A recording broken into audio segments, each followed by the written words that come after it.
Hey guys, it's Quickie Baby and welcome to another quick tank review. This time we're looking at the WZ120. This is the Tier 9 Chinese medium tank. And it is an absolute beast because it gets a 122mm gun, which has the highest alpha damage of any medium tank in the game. When you combine this with some fairly awesome turret armor and acceptable hull armor, with the mobility to get around the battlefield and fight where you need to be, that makes this one of the most interesting entries at Tier 9. If that sounds like the kind of tank for you, then stay tuned, I'll be showing you some gameplay shortly. And if not, I'll highlight its weaknesses so you can take these things out effectively on the battlefield. So there are two ways to get to the WZ120. You can either go through the WZ132, which is a Tier 8 light tank, or you can go through a medium tank, the T-34-2. I personally went through the WZ132 because I think having a Tier 8 light tank is a lot more interesting than having a Tier 8 medium tank. And you'll be happy to know that if you have gone up the heavy tank tree, then you will have already unlocked the top engine on your Tier 9 Chinese heavy tank, and you will also have unlocked the top 100mm using the 110, as I highlighted a few weeks ago in another quick tank review on the Tier 8 Chinese heavy tank. The 122mm is quite expensive and only used on the WZ120 of the medium tanks. However, if you want to unlock this gun for free, so to say, then you might want to prioritize getting the 113, the Tier 10 Chinese heavy tank, because if you unlock the 113, you will unlock the gun on the WZ120 as well. So the WZ120 has got 1,650 hit points, which is the same as the T-54, but slightly less than the Centurion 7-1 as an example. The tank weighs just shy of 38 tons when it's fully equipped, and it has an excellent engine power of 600 brake horsepower with the top engine. That means that this thing can shift up to its top speed limit of 56 kilometers an hour, even when it's off-road. And when you combine this with the 46 degrees of track traverse, that means that this thing is able to negotiate the battlefield very quickly indeed. Now the hull armor on paper is 100 at the front, 80 at the side, and 45 at the rear, and the turret is 220, 160, and 65.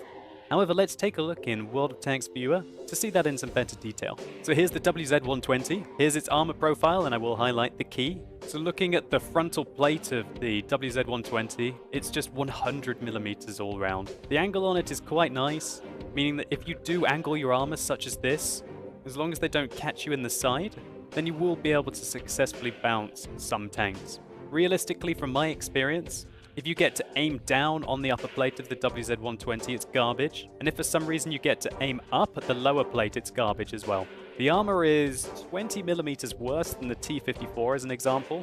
And when you're engaging these tanks, use that to your advantage. So the side armor of the tank is very high. It's a nice juicy side profile with no spaced armor covering most of this area, which is only 80mm thick. The back of the tank is a paltry 45mm. And really, when you're driving the WZ120, you want to do your best to hide the side and the rear of your tank, otherwise you're going to be in a lot of trouble. This isn't like a lot of the Russian tanks, as an example, which are usually lower profile than WZ120, and also quite often have spaced armor to make up for the fact that it's not as thick as the side. One thing that's interesting is this lip, this 45mm of armor that you can see just to the size of the turret ring. We look at the undamaged profile, that would be about here. So you could use that to your advantage. However, really, just the side profile is so juicy that you probably wouldn't risk hitting the turret. Just go straight in here to take out the tank effectively. So looking at the turret armor from the front, we can see some rather prominent cupolas. However, they are 160mm thick at the front. There is an area here, and on top of this cupola, that is only 48mm. That can be rather annoying if artillery hits there or here. So the cheeks at the side is 190, and you've got this lovely area of 220mm of armor to protect you. So there's 220mm of spaced armor here, 165 here, and a ring of 110. If we hide the spaced armor, we can see there's nothing behind it. So going through this 220mm of armor, you'll take your chances, especially seeing how it is angled up there. Realistically, if you engage one of these tanks from the front, you're much better to try your luck with the gigantic front plate. As I'm going to highlight in a while, because of the gun depression characteristics of this tank, he's very rarely going to be able to just use his turret to shoot you, and use that to your advantage. So now we're going to have a quick comparison of the WZ120, the T-54, and the Patton. Speed-wise, the WZ120 and the T-54 are identical. The Patton's slightly slower, but it gets 50 more hit points. If we look at the mobility, the WZ120 has got the worst horsepower to ton ratio at 16, which really can't compete with the T-54 at 20 or the Patton at 19, and much better than the M46 Patton.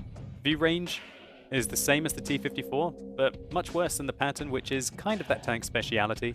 So you'd be right if you were thinking so far that, well, the mobility is worse than the T-54, and the armor is arguably worse than the T-54 as well. Well, why is this tank better? And that's because it gets a beastly 122mm gun.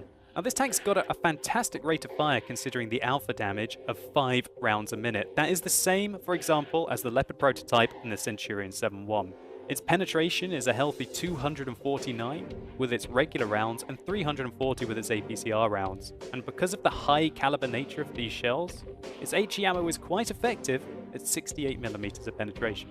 And that extra caliber comes into useful when you realize that this tank has got 440 average damage per shell. The rate of fire is the same as the Centurion 7-1 if it uses the 105mm, but its alpha damage is 50 more, which gives it a large DPM increase over the Leopard prototype and the Centurion 7-1. Now the accuracy of this gun it's not brilliant, but it's not bad. It's in the middle, it's at 0.38, but the aim time is horrific. It's 3.4, which gives it probably the worst aim time that you can get on a medium tank. And it's the worst of the tier 9 medium tanks by far. What this means is that you really need to use vertical stabilizers. You might want to even consider dropping out ventilation for a gun laying drive. However, I still think of that as a false economy and I still go with the vents on this tank. However, it's not all good news for the WZ-120 because mounting this gigantic gun on this tank means that it only gets 3 degrees of gun depression and only 15 degrees of gun elevation. That's simply atrocious. The T-54, which is considered to have Russian gun depression, has 5 degrees. And the Patton's got 10 degrees. The M46 Patton has 10 degrees of gun depression. You can barely aim this gun down. And that means that using the fantastic turret armor on this tank is all the more difficult. It'll be very frustrating for you to only have 15 degrees of elevation as well, because quite often you try and wedge your rear of your tank up a slope to be able to use your elevation rather than your depression to be able to get shots on the enemies. But even that's at a disadvantage compared to the other tanks. Now, if you're expecting to get monstrous DPM compared to the T-54 or the Patton, well then you'd be mistaken there as well. You get 2,200 DPM. The T-54 has a lot more, and the Patton has a huge amount more, with 15% more DPM than you in the WZ-120. And considering that your alpha damage is only 50 more than his, it really makes you think if having the alpha damage is worth it. Because of your rate of fire disparity as well, if you do get into a fight with a Patton, he can quite often shoot you twice for every time you shoot him. And you've got to make sure that you don't let that happen.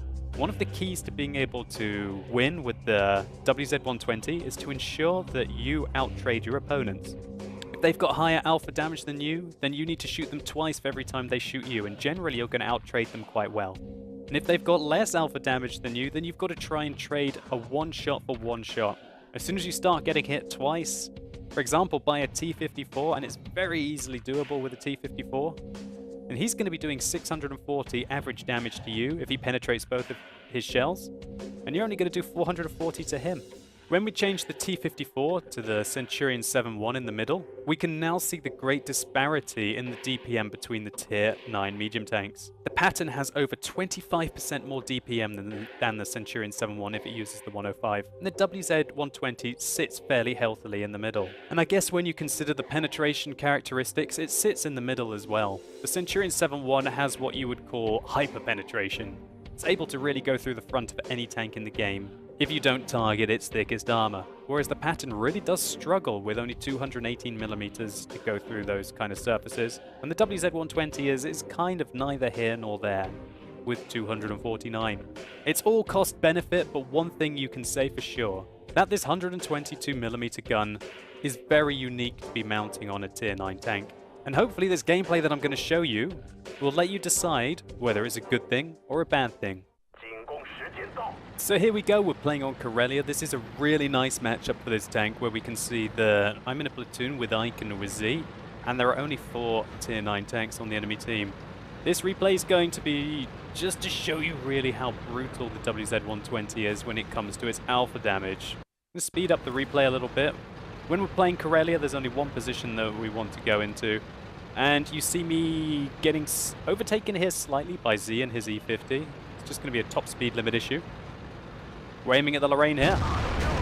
Oh, okay, he's not so happy about himself now. Now, we rolled really high there. We rolled for 496, which is kind of plus, you know, 10, 12%. On the move as well. Bit unlucky for the Lorraine.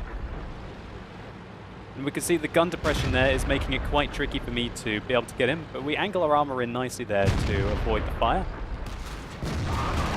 He's going to wish that he hadn't really met us, if we're honest.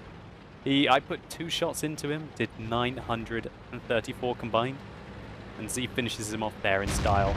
And we're deciding that we're going to put some pressure up together. We're in a platoon. We can afford to do these kind of things. Another big roll there into the Centurion, and Z rams the crap out of that Centurion one. Finishes him off. Z is on a rampage. But yeah, we've put 3 shots in, doing a combined total of 1,420. So you be the judge of the 122mm so far. When you get to have your opponents one-on-one in the kind of a shock and awe, then it can be very effective. So here we see 2 Jagdtiger 88s against us. I can penetrate his upper plate. That's very interesting. We're able to go through his upper plate there. And having the kind of penetration that you do on this tank allows you to just not even really have to aim at the lower plate of the Jagdtiger. Now, if I was using a T-54 as an example, it would have been very likely that I would have had to have shot his lower plate. And we rolled very high on him again. Just to clarify, we did 1,109 damage to that Jagdtiger with 2 shots including the fire. We rolled for 501 and then 466.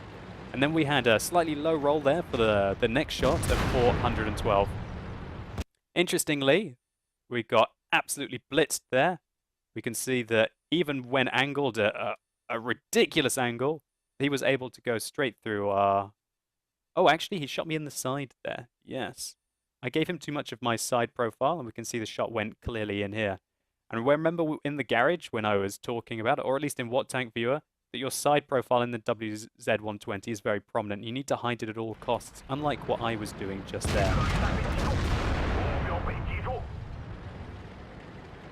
It's another meaty shot there into the Tiger 2, 480 damage. Z's taking some fire, I want to help him out. But I'm pretty crippled, and I don't want to take any more hits either. So I'm not angling my armor super effectively here. I'm kind of coming around the corner at a bad angle. But you've got to love the alpha damage. You can see the T-34 took a big hit. I'm pretty sure that I'm going to be able to reload more quickly than them. Ike says that he's got the Conqueror. I trusted him and shot the Tiger 2 instead. And then we're going after this Tiger 2 complete Wolfpack style. Considering he was wedging his tank upwards, my best bet was to shoot his upper plate there and not aim at his lower plate. When you've got the high caliber punchy nature of this 122, you can afford to do things like that. So Karelia, not sure if you've really seen a very good example of the lack of gun depression in this tank. Hopefully I'm going to be able to highlight it for you later on. We're in complete Wolfpack mode here. Me, Ike, and Z are just cleaning up. We can see there's an E75 completely out of position there. And I'm trying to scope him out for some shots. We see an artillery running. Trying to scope in on him. Not sure if he's going to come around this corner or not. Yes, he is. And that's where having this alpha damage is nice. Against an artillery such as that with 360 health, if you hit him, you could almost be 100. Well, actually, you can be 100% certain that you're going to kill him. And when the accuracy holds up, even though it's 0.38, you can just wreck your opponents even at range. So your main enemy in this tank is your aiming time, which is 3.4 seconds. And you can see just how long we have to aim at the target before we get to shoot them, even though we're driving a medium tank. And that can be very frustrating, that sometimes the enemies are finished off before you've had enough time to aim. But really in the WZ-120 you have to aim fully. Considering the 0.3 accuracy, 0.38 accuracy, and the 3.4 aim time, you're just going to have to accept that you have to hope that your team don't kill them before you do, and that you're going to have enough time to aim at your targets to plant your shots in. Now, up close and personal, that aim time doesn't really count for anything. I think this game's pretty damn lucky. That's not my fire, by the way. It was Ike's fire. We let him burn there. Let that T-30 burn. And there you have it. That was an absolute riot of a WZ-120 game. You got to see what the alpha damage of this tank was capable of, and when combined in a platoon with some competent teammates, you're able to communicate about probably what targets you're each going to shoot. So you don't have to waste shots in the WZ-120 with its high alpha damage. You can back your friends up and know when you need to go around the corner to be able to get that extra shot, because you know that he's going to be coming around the corner with you. Anyway, let's take a quick look at the post-game stats. So this is an archaic replay. During a 5x event, we were able to get 10,000 experience. Our base experience was 1,436. This would have indeed been a mastery badge in this tank. We were pretty lucky with where our shots went that game, but I felt like I aimed them in the correct places. We fired 14, we hit 14, we penetrated 14. We did 6,234 damage with those 14 shots. We took 6 hits, of which 4 penetrated, and we were left with roughly about a third of our hit points left. You could see that the WZ-120 was able to keep up with the E50 and with the pattern, something that, for example, the Centurion 7-1 couldn't do. And when it got into those positions, it had the alpha damage to be able to brutalize its enemies, and importantly, the penetration to be able to aim, for example, at the upper plate of that Jagdtiger 88 you saw me shooting a couple of times. And when the Tiger II angled his armor downwards, so to say, we were able to just take his upper plate. That's the kind of thing that the WZ-120 is good for. So, here we go, we're playing on Westfield. This is a pretty interesting matchup. Half of the enemy tanks, well, just under half, are tier 10. And this replay is really to show you that WZ-120 is really capable of performing in these tier 10 games. All the tier 9 medium tanks really can. However, with its 122mm with very significant alpha damage, you're going to see just how well the WZ-120 can trade. So, on Westfield, I like to go forwards into the position at G7 to start the game off. That allows you to get vision on anything that progresses very aggressively down the middle of the valley. And it also allows you to spot all the way across to the other side. Now, the start of this game is going to be a little slow, so I'm going to speed it up for you. So, right now, we can see that there's a hell of a lot of our tanks above us, and that's almost perfect because it means anything that we spot, or they spot, is going to get murdered very quickly. We put a meaty shot into the Leopard there, 482, and he gets blind fired. That's not a very good game for one of their most dangerous tier 10 medium tanks. And now a Foch 155 completely out of position. We're aiming at his side armor, which is very thin. We have a low roll there though, 386. Now, if I was playing in a Centurion 7-1 as an example, I would have probably only got to shoot him once there. Well, definitely only got to shoot him once. Fair enough, I might have been more accurate, and I would have had high penetration. However, that would have been just a slightly below average roll on a Centurion, but because of the alpha damage that you have, it's like basically a bad roll in the WZ-120. So the game devolves into a bit of a camping session here. Going to speed it up until I decide that I've had quite enough of camping. Then I move up into the town. So the teams seem to be lined up on either side of the town, but the enemy team has aggressively taken the north. So I get spotted. Oh gosh, that's not good. Quickly, let's get myself into cover. I kind of make a... I'm going after this Jagdtiger here. You can see just how long the aim time is though, and oh dear God, I tunnel visioned hard there. I knew that I would reload faster than the Jagdtiger though, so I would have secured the kill if my teammate hadn't. I'm going to go out and poke on this E50M. We fire clutch, and did you see just how far that missed where I was actually aiming? The aim time on this tank is, it's not very good, even when you use vertical stabilizers. That means, and the accuracy isn't brilliant either, which means that if you do fire clutch shots like that, you're very lucky if they hit the target. But alpha damage, alpha damage, alpha damage, 480 done to that M103. I come out to try and go for the E50M. He's got his armor angled downwards, so we can afford to basically shoot him anywhere. But luckily first, he turns his tank, and we're able to plant one into his side. So that has allowed our team to more or less completely take the south. But look what's happening at the moment in the north. The enemies are rolling down through the town, killing all of our tier 10 heavies. I go up to decide to try and support them. I am getting no shots, and I absolutely hate going through the town on Westfield because of all of these pillars, because of all of the walls. And fair enough now, since patch 8.10, it's not been too bad.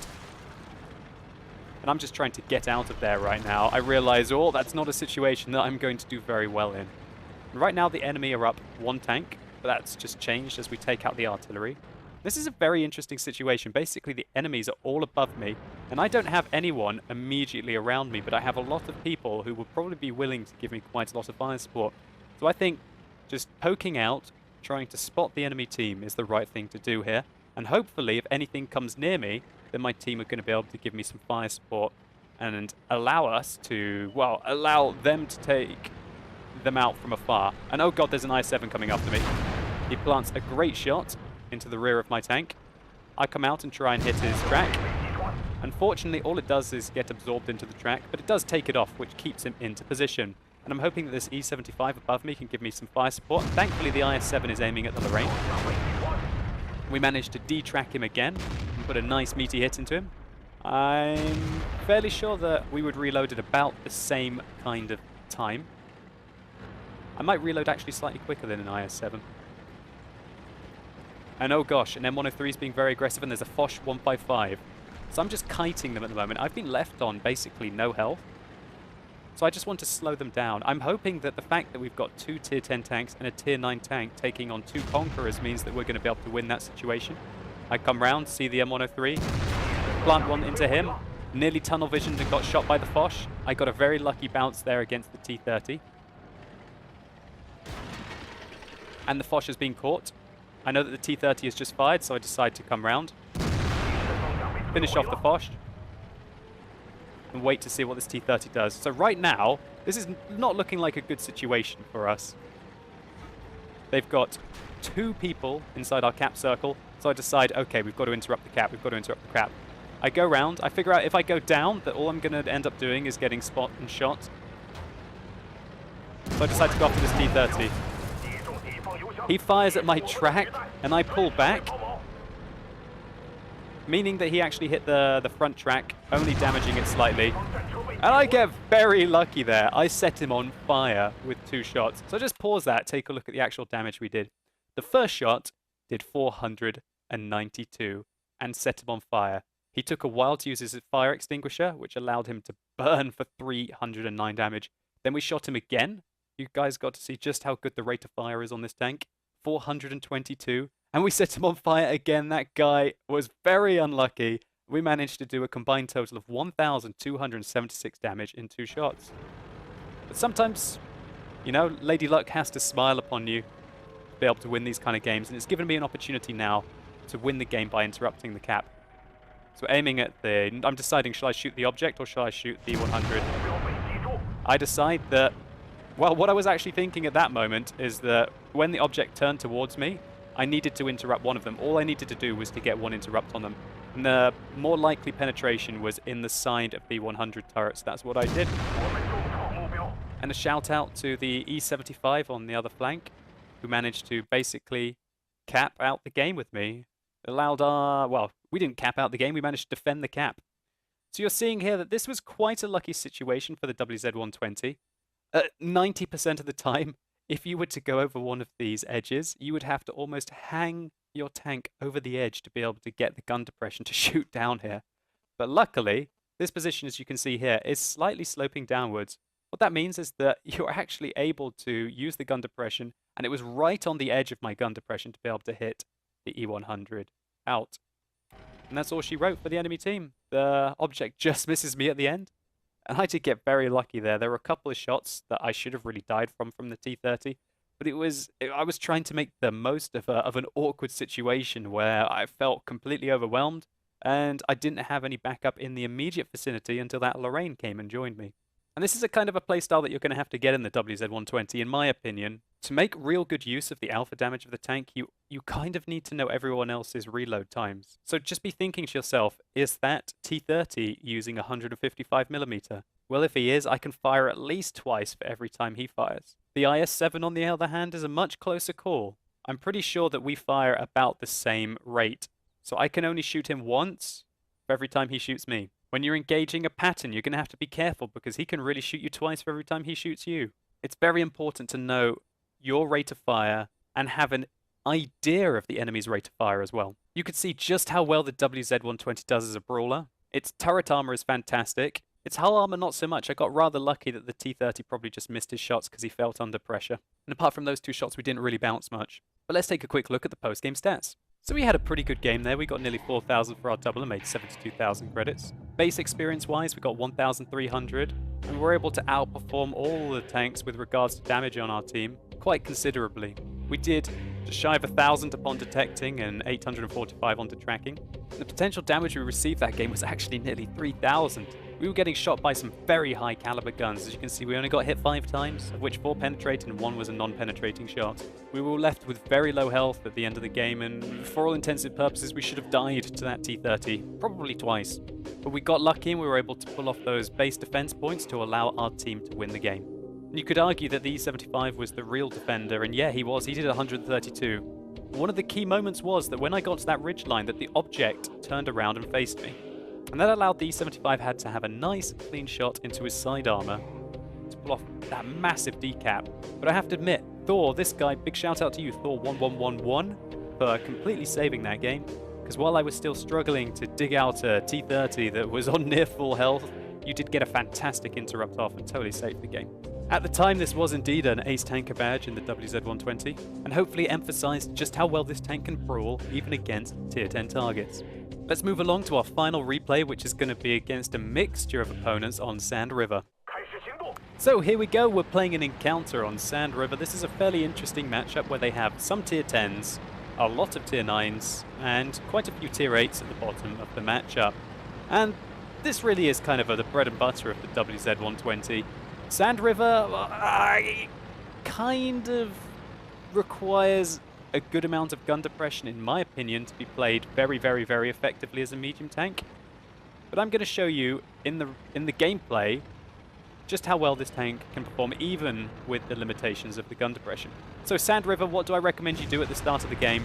Well, I recommend that you poke the ridge and get the spots. So you can see an object, an M103, an IS-3.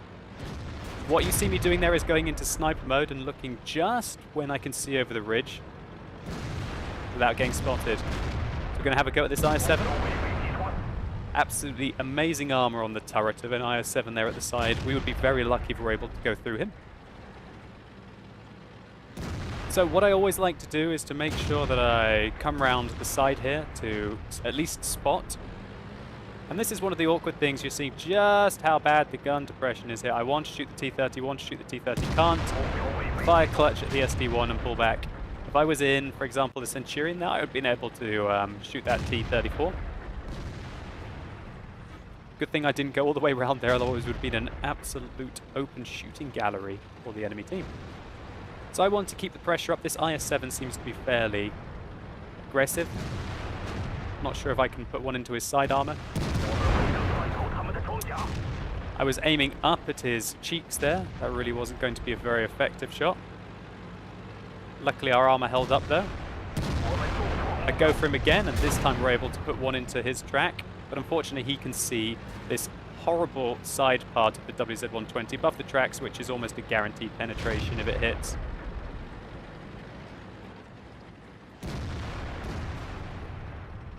This game it's developing in a very interesting fashion.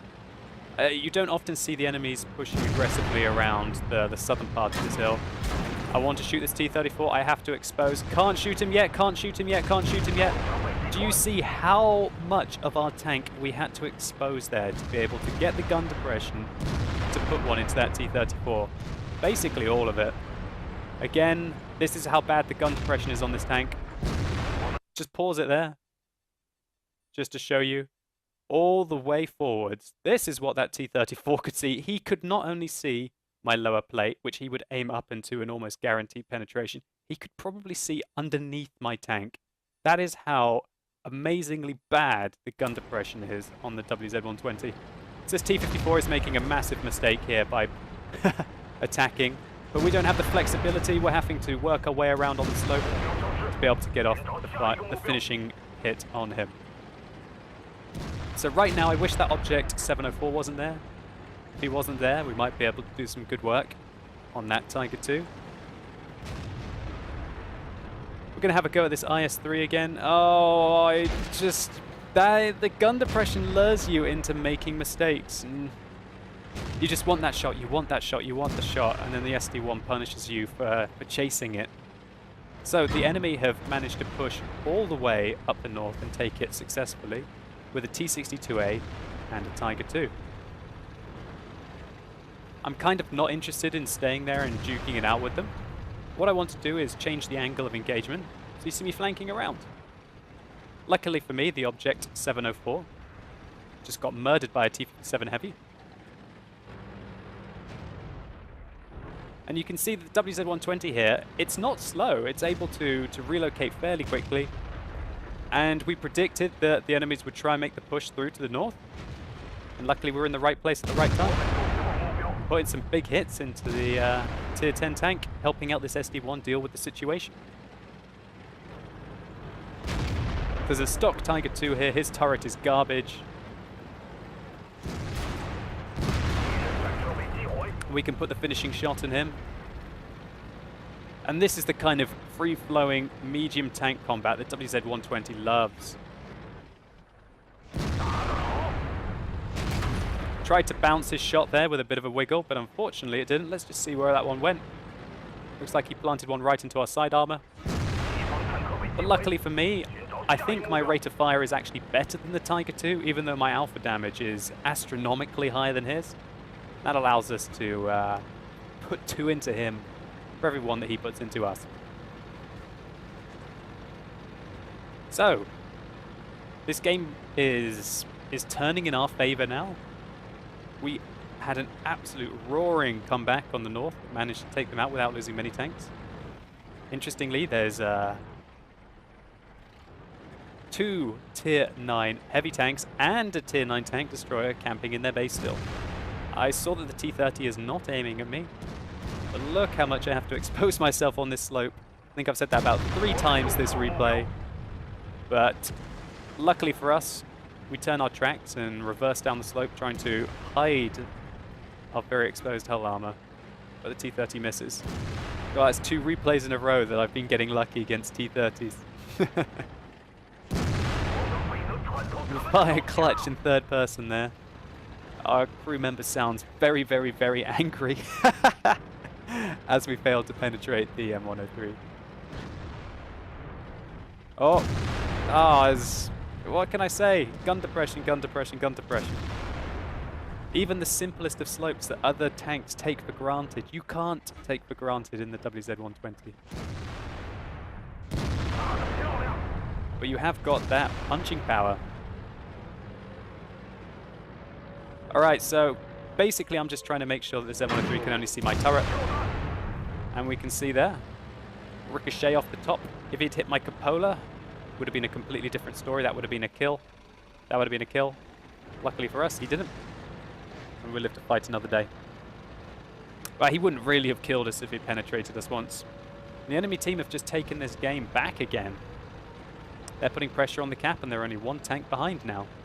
I spot the IS-4 in the cap. Not particularly interested in him right now. I want to go after the other guys, and then I realize, okay, yes, I have to be interested in him, because now that I'm spotted, he will very easily shoot across at me. I want to keep moving. I don't want to stay in any one place at the same time, because I think that T-30 could easily just crest that ridge above me and take me out. Luckily, the IS-4 misses me, and the IS-4 has decided that he will not win by capping, and wow, what a great realization.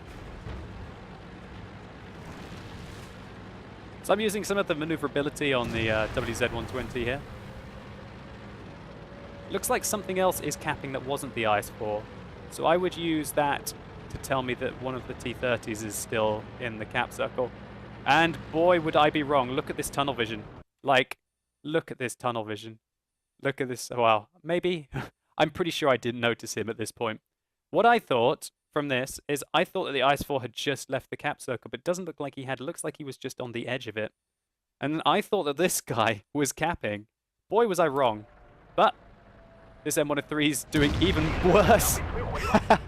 And we're able to take him out in one hit. And oh my god, what the hell? I think I'm just going, what? What is going on? Okay. Some random ass T-30 still in spawn. Alright, well, we're not too fussed about you for the minute, mate. We'll come back for you later. Let's handle the other T-30. It doesn't look like my KB4 is going to... Oh! Yeah, T-30 tried to fire clutch. Missed his shot. And the enemy T-30 somehow has decided to come up here.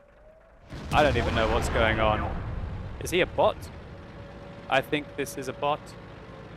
So yeah, we're just going to claim some bot points here. Alright.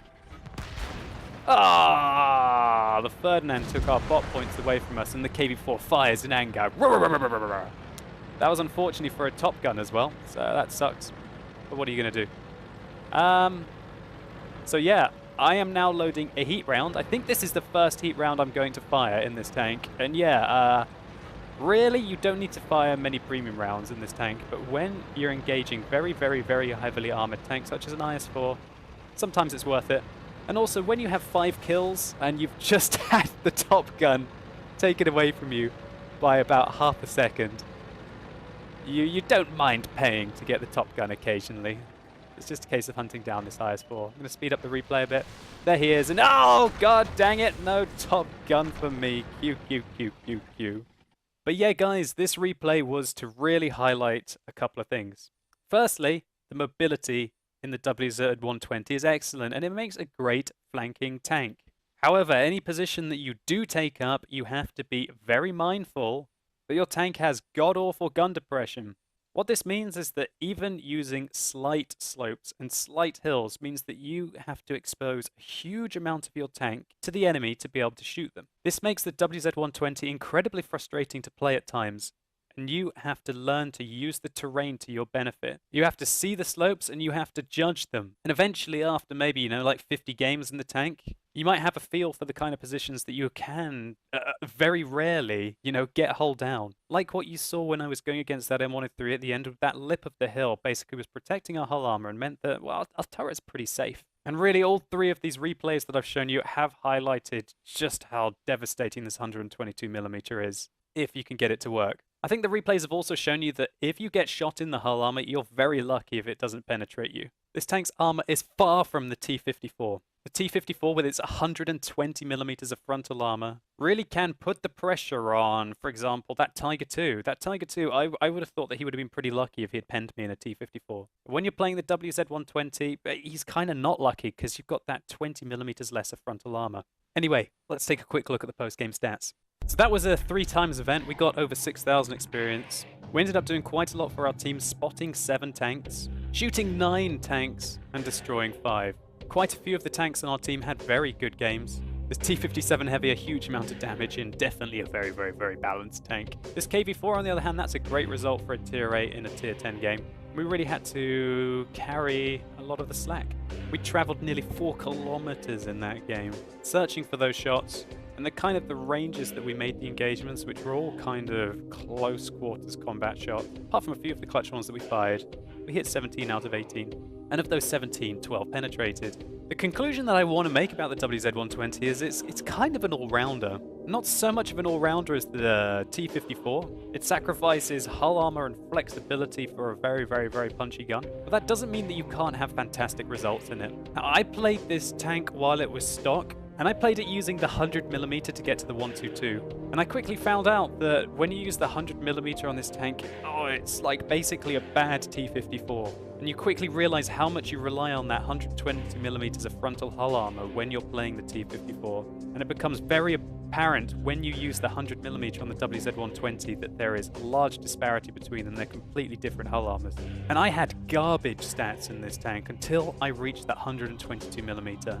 And then after that, it became more of a case of, okay, let's repair the stats. And as soon as I got that 122, I started having great results in the WZ-120. All in all, I fully recommend this tank. I don't think I'm going to be keeping it though, because when you make that step up to the tier 10, the WZ-121, boy do things get fun again. Your hull armor increases, your rate of fire goes up astronomically, your aim time's better. The 121 is a very fun tank, and it's definitely worth getting through the WZ-120 to get to the 121. Don't let me confuse you, I'm not saying the WZ-120 is a bad tank. Not in any regards, it's absolutely fantastic. But for me, I'd far rather play a 121 than a WZ-120. But the same can't be said for me for between, for example, the T-54 and the T-62A. I feel that the T-54 is better tier for tier than the T-62A. And I feel that the WZ-120 and the 121 are very much similar. Anyway guys, I hope you've enjoyed this tank review. If you have, please consider rating it down below. I'd really appreciate it, it really helps me out. And let me know in the comments what you think about the WZ-120, especially how it compares with the other tier 9 mediums. Have you played it and absolutely loathed it? If you loathed it, did you like playing the 121 when you got there? Or maybe you got to the 121 and you'd rather play in the WZ-120 at tier 9. Anyway guys, thank you so much for watching. You've been epic, and hopefully I'll see you soon.